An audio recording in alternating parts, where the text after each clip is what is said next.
여러분 반갑습니다. 이노경 교수입니다. 지난 시간에 이어서 이번 시간에도 제4장 이어서 하는데 오늘은 제4장 중에서 큰 세 번째 항목을 하도록 하겠습니다. 컴퓨터 범죄 유형입니다.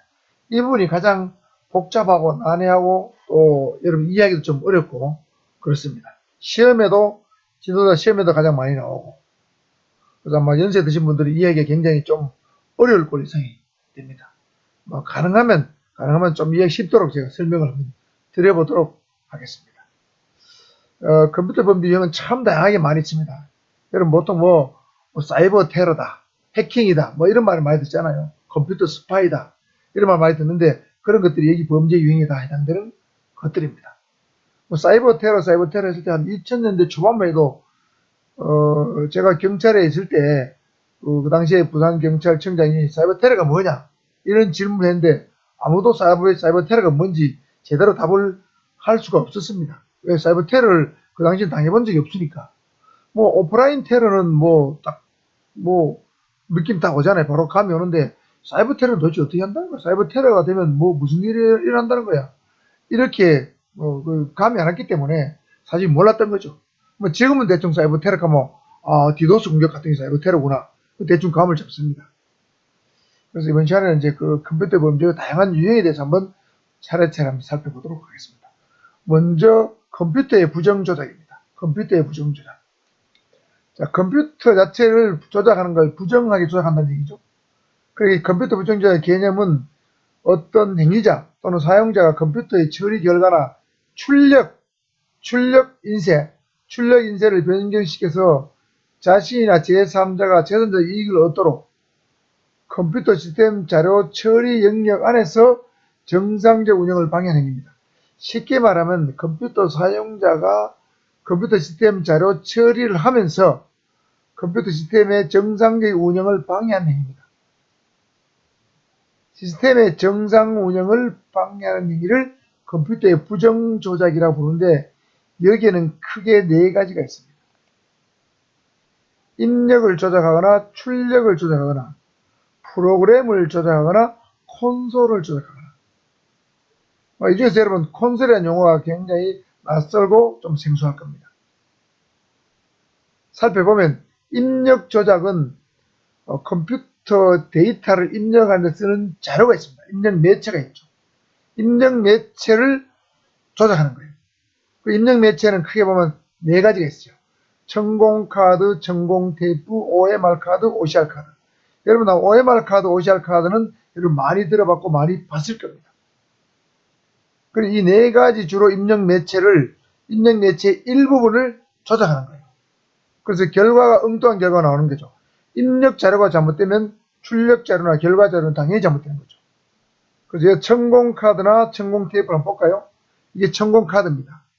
종이로 되어 있는데 네모나게 되어 있죠. 이렇게 네모나게 돼가지고 네모난 표시가 있는 것이 있고 없는 것이 있습니다. 이게 일단 자료를 입력하는 방법이에요. 이런 것이 있는데 여기가 까맣게 되어 있는데 요 옆에를 까맣게 칠한다. 요 옆에를 빨갛게 칠한다. 이러면 자료가 다르게 나오겠죠. 이게 전부 컴퓨터 자료를 입력하는 데이터를 입력하는 어떤 원천 자료인데 이 자료의 일부분에다가 일부분을 호의를 입력하는 거죠. 여기 표기할 걸 여기 표기한다. 여기 표기할 걸 여기 표기한다. 여기 표기할 걸 여기 표기한다. 이렇게 하면 전부 다 결과가 다르게 나오겠죠. 이게 천공 카드입니다. 종이에다가 천공 구멍을 뚫었다는 거죠. 자, 이건 천공 테이프예요. 이것도 종이인데 이렇게 되죠. 이렇게 지그재그로 되죠. 종이인데 동그란 구멍들이 많이 굵은 구멍이 작은 구멍 있죠. 구멍들이 다 뚫려 있잖아요. 이 구멍들이 전부 다 컴퓨터가 이제 인식을 하는 거죠. 이거는 1이다. 이거는 기억이다. 이거는 3이다. 인식하는 건데 이것 자체를 구멍을 딴 데 뚫게 되면 부정한 결과가 나오겠죠. 이 천공 테이프입니다. 그 다음에 여러분 OCR 카드. 경비 지도자 시험을 치거나 수능 시험을 치거나 영어의 탭스 시험이나 토익 시험을 치게 된다. OCR 카드를 씁니다. 그래서 학년, 반, 번호, 성명, 교시, 연일, 무슨 고사. 이래가지고 이제 수험 번호를 적고 1번의 정답이 1이다. 2번의 정답은 2다. 3번의 정답은 3이다. 그러면 1에다가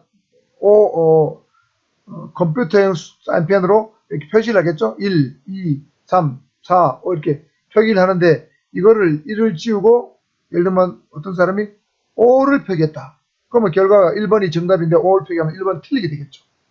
이렇게 해서 잘못된 결과가 나오도록 하는 방식이 입력 조작입니다. 이게 OCR 카드죠. 그 다음 OMR 카드는 이런 겁니다. 이게 앞에가 OMR 카드고 뒤에가 OCR 카드. 이게 OCR 카드입니다. 공인중개사 시험이라든가 주택관리사 시험은 OCR 카드 방식이 있습니다. 생기는 비슷하게 생겼습니다.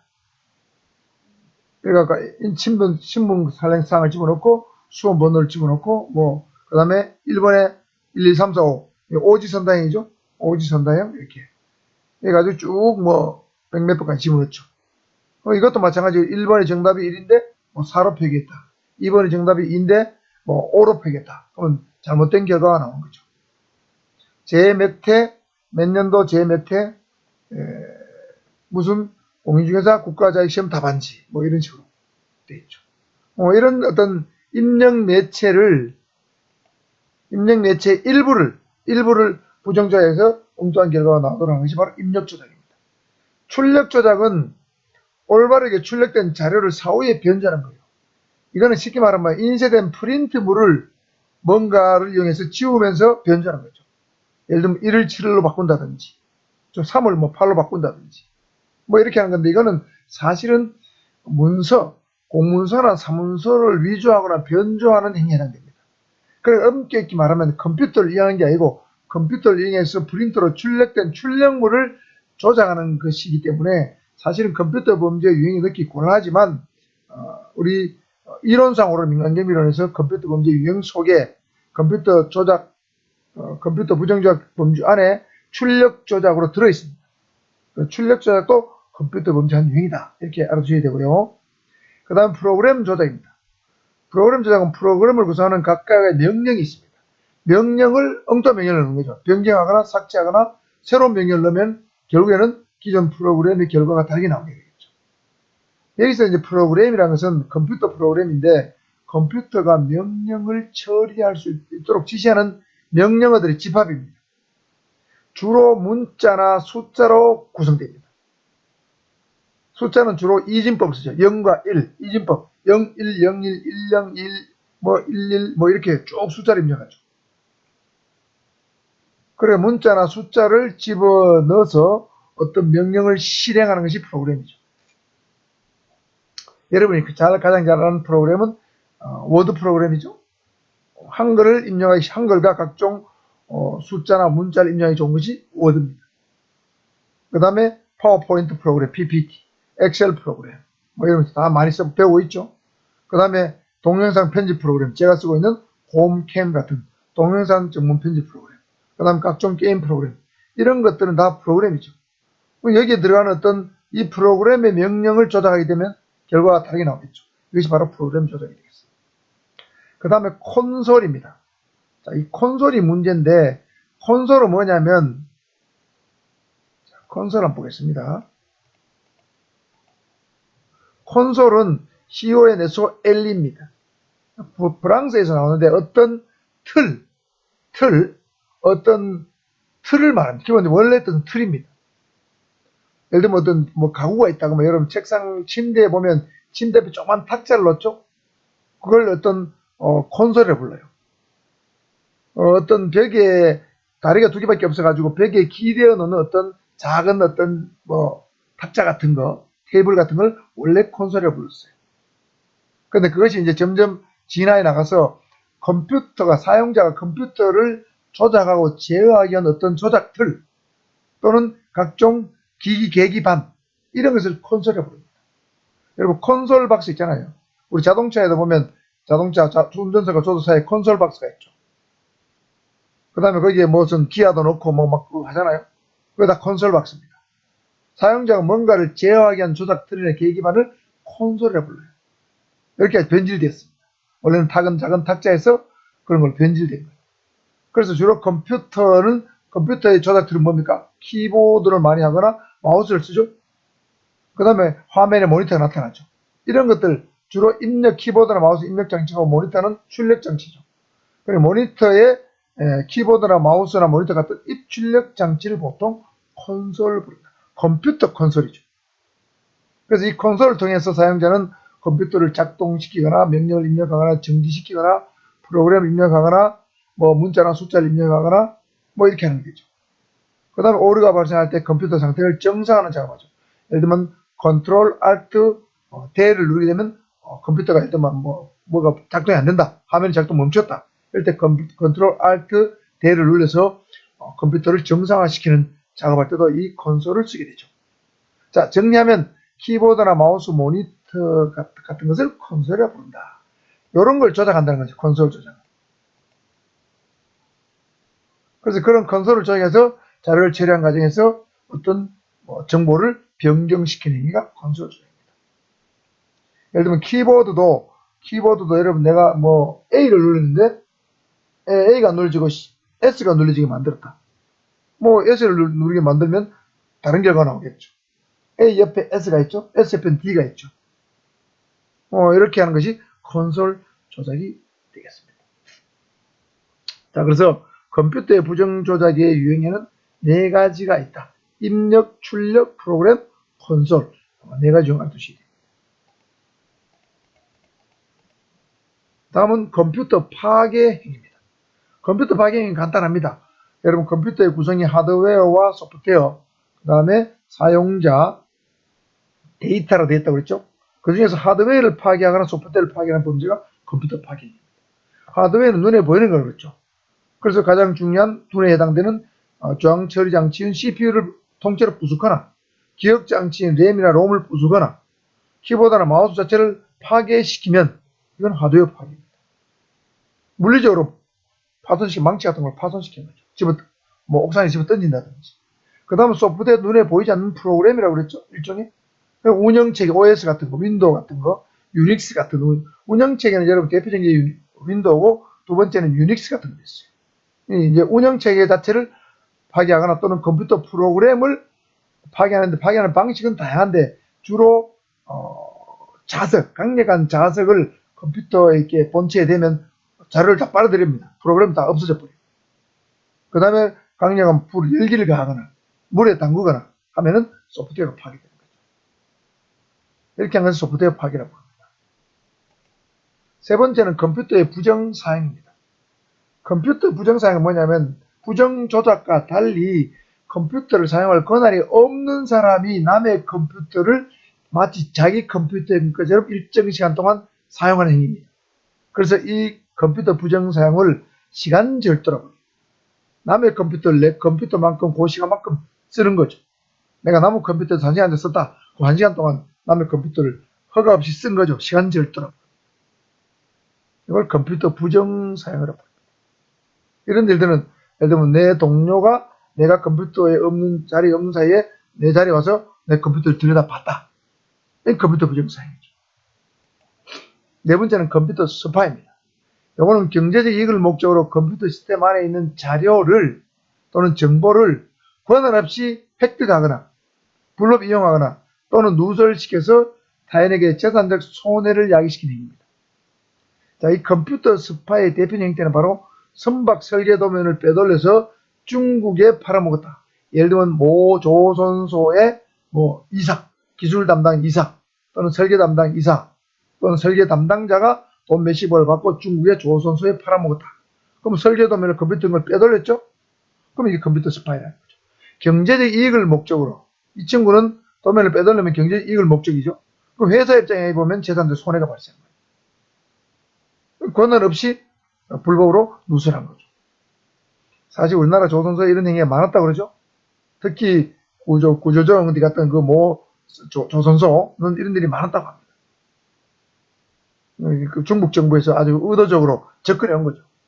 그래서 중국의 선박 설계 기술이 우리나라에 벌써 90%, 95% 정도 따라왔다 잡았다 그러지 않습니까? 그러니까 사실은 매국 행위입니다. 이 컴퓨터 스파이입니다. 경제적 이익, 경제적 손해. 다음은 컴퓨터 바이러스 또는 바이러스입니다. 여러분 코비드19도 바이러스죠?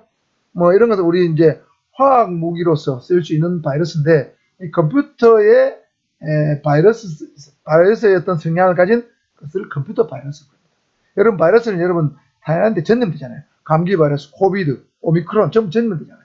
그 컴퓨터 바이러스도 결국에는 컴퓨터가 바이러스에 감염되면 다른 컴퓨터에 자꾸 감염을 시켜요. 전염돼요. 그래서 컴퓨터 바이러스 말이 붙었어요. 그래서 이거는 자기 자신을 복제 또는 복사하는 프로그램입니다. 악성 프로그램이죠. 그래서 이 자기 복제성이 뛰어난 어떤 악성 바이러스를 컴퓨터 바이러스라고 합니다. 그럼 내 컴퓨터에서 내 컴퓨터가 바이러스 감염됐지만 내가 내 컴퓨터 USB를 꽂아서 다른 B라는 사람 컴퓨터에 꽂으면 그 컴퓨터에도 이 똑같은 바이러스 옮겨져요. 똑같은 바이러스가 착착 옮겨집니다. 뭐 멜리사 바이러스, CHI 바이러스, 뭐 바이러스 종류도 많습니다. 그래서 컴퓨터 바이러스 특징은 복사성, 자기 복제성이 있다. 이게 가장 중요합니다. 그래서 바이러스에 컴퓨터가 감염되게 되면 이러한 특징이 나타나요. 컴퓨터의 실행 속도가 느려집니다. 내 컴퓨터가 왜 느려졌지? 어느 날 갑자기 느려져요. 안 갑니다. 잘 진행이 안 돼요. 대표적인 특징이 느려집니다. 그 다음에 프로그램의 크기나 파일의 크기가 커집니다. 내가 분명히 작업할 때는 500kB였는데 갑자기 1MB가 됐다. 커집니다. 그 다음에 파일의 내용을 바뀌거나 삭제해버립니다. 분명히 나는 인사관리로 입력을 하는데 인사관리가 아니고 이상한 글자로 바뀌어 있어요. 토끼 이렇게 바뀌어요. 파일 내용이 바뀝니다. 그 다음에 컴퓨터가 가동되지 않거나 시스템이 정지됩니다. 느려지기도 하고 정지되기도 하고. 그 다음에 디스크의 일부나 전부가 초기화된다. 예를 들면 컴퓨터 안에 하드디스크 있죠? 저장 장치 하드디스크에 자료가 통째로 없어집니다. 초기화된단 말은 없어진다는 뜻입니다. 전부 없어지거나 일부 없어지고. 그 다음 화면에 이상한 메시지가 나타난다.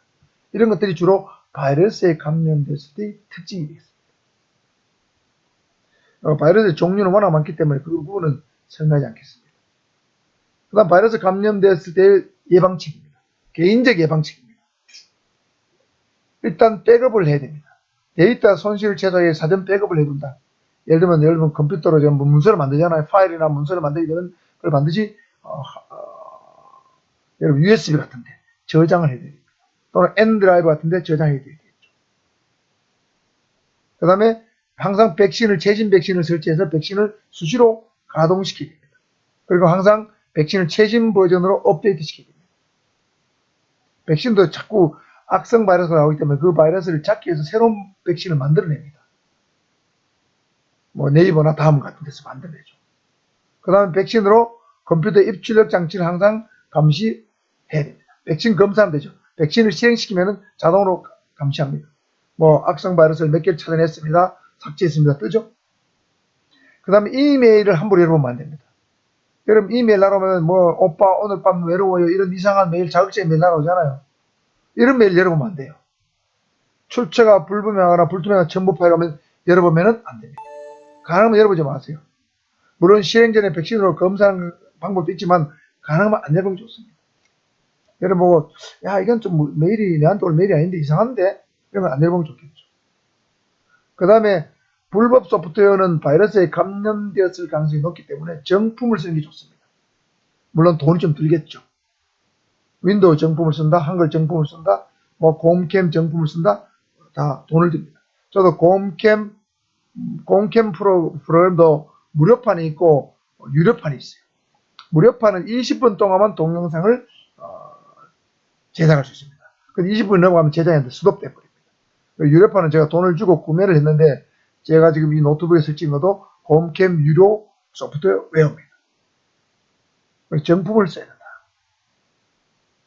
자, 그래서 바이러스에 감염됐을 때 증상과 그 다음에 예방책 요거 반드시 알아두셔야 됩니다. 다음은 사이버 테러입니다.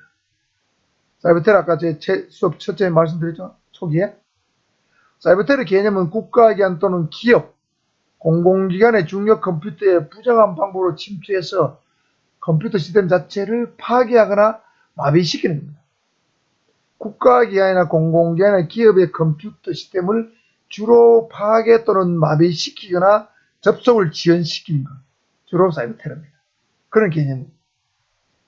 그러니까 사이버 공간에서 컴퓨터를 잘 못 쓰게 하는 거다. 이게 사이버 테러 생각합니다. 자, 유형이 많죠? 하나하나 살펴보겠습니다. 복잡합니다. 자, 소위 디도스 공격이라 부르는 가장 흔한 겁니다. 우리말로는 분산 서비스 거부 공격입니다.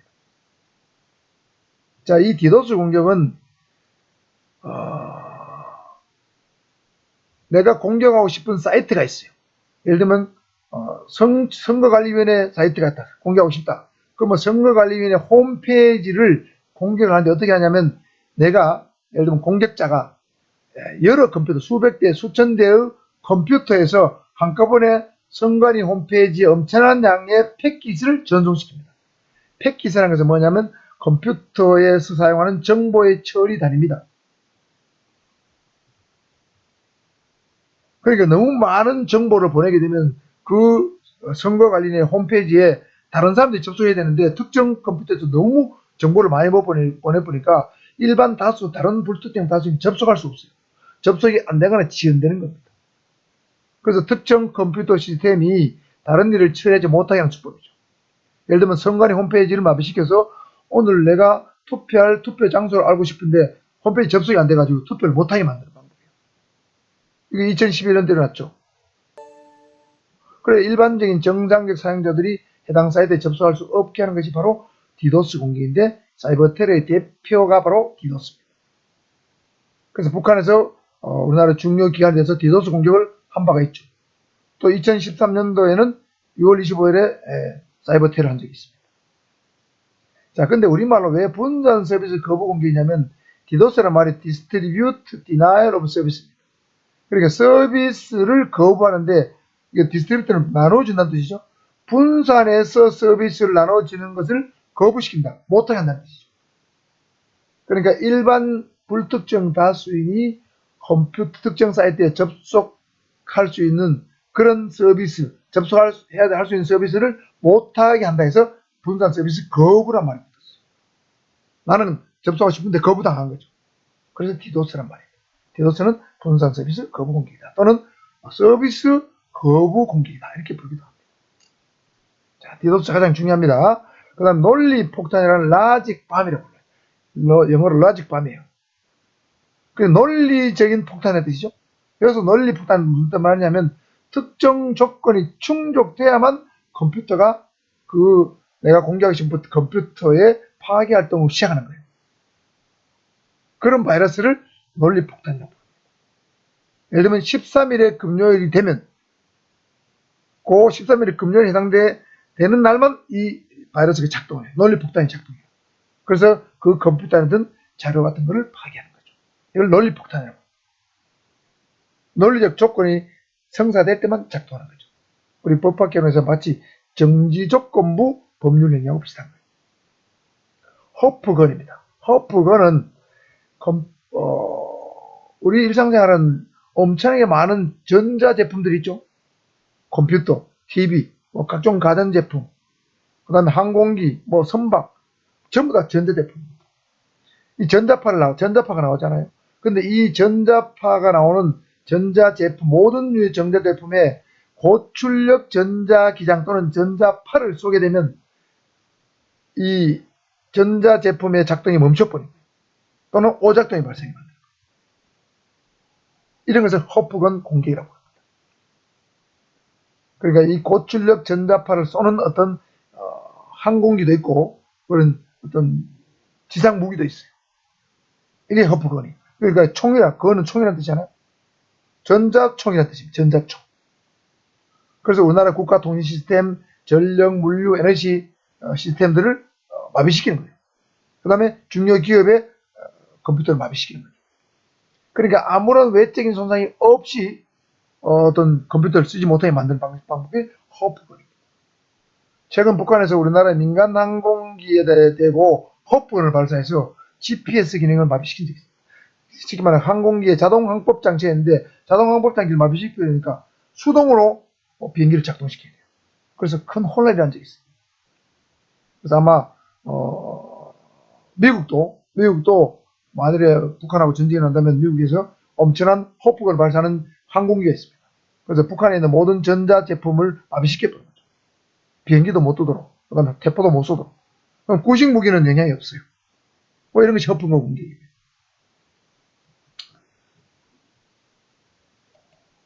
그 다음에 스팸. 여러분 스팸 메일 다 알잖아, 스팸. 그럼 스팸은 원래 통조림이죠, 통조림. 돼지고기 통조림이잖아요. 그리고 원래 이 스팸은 통조림 판매회사가 광고 전단을 신문에 끼워서 무차별적으로 배포하는 그런 어떤 판촉 형태에서 유래된 거예요. 그래서 이 스팸은 뭐냐면 악의적인 내용의 전자우편을 불특정 다수에게 무차별로 살포하는 거예요. 그러니까 예를 들면 똑같은 우편이 나한테 100만 통이 들었다. 그럼 내 컴퓨터 이메일을 열어볼 수가 없어. 그러니까 내 이제 온라인 공여를 일으키는 전자우편 폭탄을 스팸이라고 합니다. 스팸. 그죠? 전자우편 폭탄이다. 이렇게 보면 돼. 이메일 폭탄. 그 다음에 스토킹은 여러분 스토킹은 지금 범죄죠? 남자가 여자를 따다니까 여자가 남자를 따라다니면서 그 사이에 반해서 지속적으로 괴롭히거나 어떤 해를 끼치면 스토킹인데 그런 것이 인터넷에 옮겨진 형태가 스토킹입니다. 그래서 인터넷에서 타인의 신상 정보를 공개하거나 허위 메시지를 남겨서 괴롭히는 행위가 스토킹입니다. 플레임 또는 프레임은 네티즌들이 공통의 관심사를 논의하게 개설된 토론방이 있어요. 토론방에 일부러 가입하는 거예요. 정말 자기가 이 관심사에 관심에서 가입한 게 아니고 고의로 가입해서 개인에 대한 악성 루머를 유포하는 행위입니다. 이건 토론방에 고의 가입하는 게 핵심이에요. 그래서 악성 루머를 퍼뜨린 거죠. 스토킹은 토론방에 가입하지 않고 그냥 무차별적으로 누구 어떻더라 하면서 신상 정보를 공개하는 거죠. 허위로 공개하는 거예요. 너는 누구하고 뭐 남자 관계 복잡하다 하더라, 여자 관계 복잡하다 하더라, 뭐 이런 걸 올리면 스토킹이고, 그 다음 토론방에 고의에 가입해서 악성 루머를 퍼뜨린 것은 플레임입니다. 그 다음에 스누핑, 스니핑, 스푸핑, 전자폭탄. 비슷한 말이 많죠. 스누핑은 컴퓨터나 통신 케이블에서 나오는 IP 여러분 뭔지 알죠? IP는 숫자로 표현되죠? 뭐 934-126-777. 예를 들면 컴퓨터에 배당된 개인 고유 주소로 보면 됩니다. 여러분 주민등록번호 사람마다 다르죠? 컴퓨터도 IP가 다 달라요. 지금 내 노트북에도 IP가 하나 있죠? 딱 하나 있습니다. 고정 IP죠. 이 IP나 메신저의 내용이라든가 전자편 정보를 빼가는 기술입니다. 이 스누핑.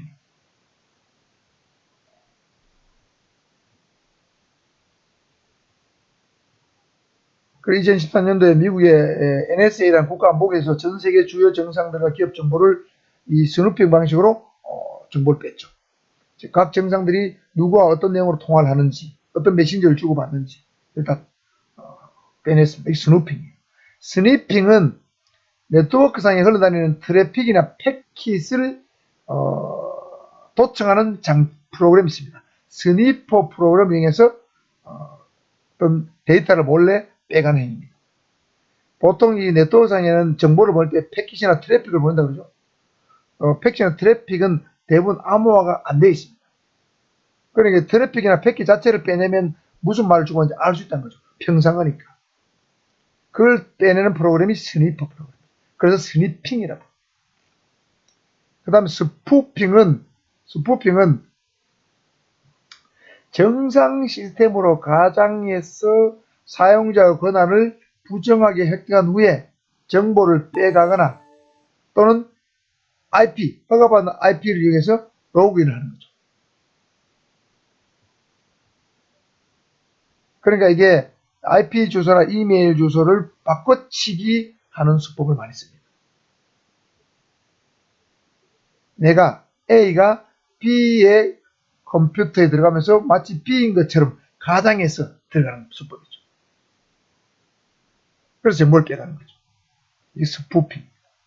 또는 가짜 웹사이트로 유도해서 사용자가 암호화된 정보 또는 기타 정보를 입력하도록 속이는 수법이에요. 쉽게 말하면 우리 보이스피싱 수법 중에 파밍이라는 거 있죠. 여러분 농협 홈페이지하고 똑같은 홈페이지를 뜨게 만들어서 거기에 여러분 어떤 입력하는 OTP 카드 있죠. OTP 카드 번호를 입력해라. 또는 비밀번호 통장의 비밀번호를 입력해라. 뭐 거래 비밀번호 입력해라. 입력하게 만든 다음에 돈을 빼가는 수법이죠. 이런 것들 중에 스푸핑이라고. 보이스피싱에서는 파밍이라고 부르지만 컴퓨터 범죄를 따진다면 스푸핑도 가짜 웹사이트를 유도하는 것도 하나의 범죄로 볼 수 있습니다. 정상 시스템으로 가정해서 접근하는 방법 하나, 가짜 웹사이트로 유도하는 방법 하나, 이것도 수프입니다. 전자폭탄은 약 100억 와트의 고출력 에너지로 순간적으로 마이크로웨이브파를 발생시켜 컴퓨터 안에 어떤 회로를 파괴하는 겁니다. 전자폭탄. 이메일 폭탄이 아니에요. 그 다음에 허프건하고 다르죠. 이건 마이크로웨이브파를 발생시키는 거죠. 허프건은 전자파를 발생시키는 거고, 이거는 마이크로웨이브파. 마이크로웨이브파는 여러분, 우리,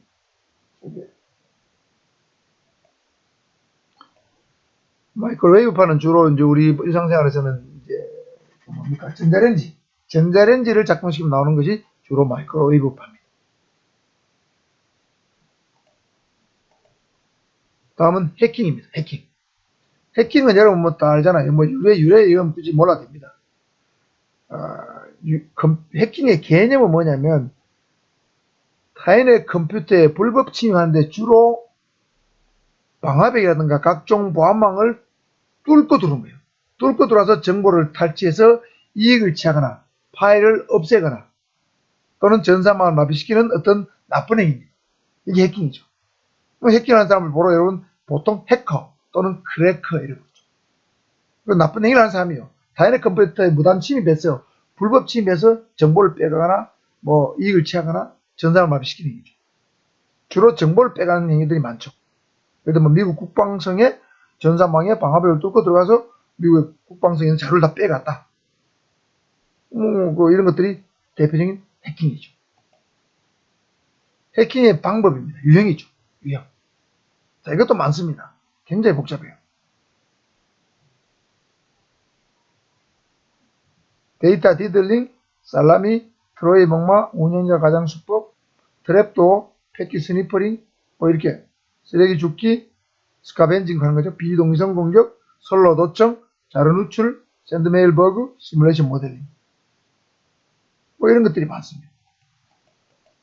그래서 이 부분은 해킹은 해킹 분야는 너무 분량이 많아서 영상이 지금 한 32분 정도 됐기 때문에 해킹은 다음 영상에서 한번 설명을 한번 더 드리도록, 상세히 드리도록 하겠습니다. 영상이 한 50분, 1시간 넘어가면 여러분 듣기 힘들 것 같아요. 그래서 여기서 마치고 해킹은 다음 영상에 찾아뵙도록